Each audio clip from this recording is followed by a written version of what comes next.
जय श्री राम।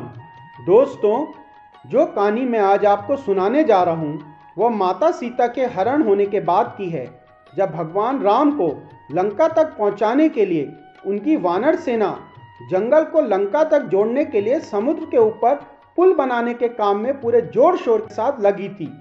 पुल बनाने के लिए पत्थर पर भगवान श्री राम का नाम लिखकर पूरी सेना समुद्र में पत्थर डालती है।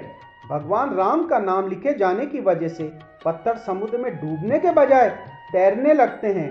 यह सब देखकर सभी वानर काफी खुश होते हैं और तेजी से पुल बनाने के लिए पत्थर समुद्र में डालने लगते हैं। भगवान राम पुल बनाने के लिए अपनी सेना के उत्साह, समर्पण और जुनून को देखकर बहुत खुश होते हैं। उसी वक्त वहां पर एक नन्ही सी गिलहरी भी थी, जो मुंह से कंकड़ उठा उठाकर नदी में डाल रही थी। उसे ऐसा बार बार करते हुए देख एक बानर देख रहा था।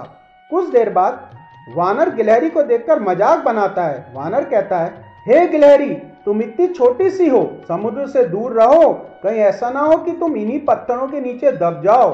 यह सुनकर दूसरे वानर भी गिलहरी का मजाक बनाने लगते हैं। गिलहरी यह सब सुनकर बहुत दुखी हो जाती है। भगवान राम भी दूर से सब यह होता देखते हैं। गिलहरी की नजर जैसे ही भगवान राम पर पड़ती है, वो रोते रोते भगवान राम के पास पहुंच जाती है। परेशान गिलहरी श्री राम से सभी वानरों की शिकायत करती है। तब भगवान राम खड़े होते हैं और वानर सेना को दिखाते हैं कि गिलहरी ने जिन कंकड़ों और छोटे पत्थरों को फेंका था, वो कैसे बड़े बड़े पत्थरों को एक दूसरे से जोड़ने का काम कर रहे हैं। भगवान राम कहते हैं, अगर गिलहरी इन कंकड़ों को नहीं डालती तो तुम्हारे द्वारा फेंके गए सारे पत्थर इधर उधर बिखरे रहते।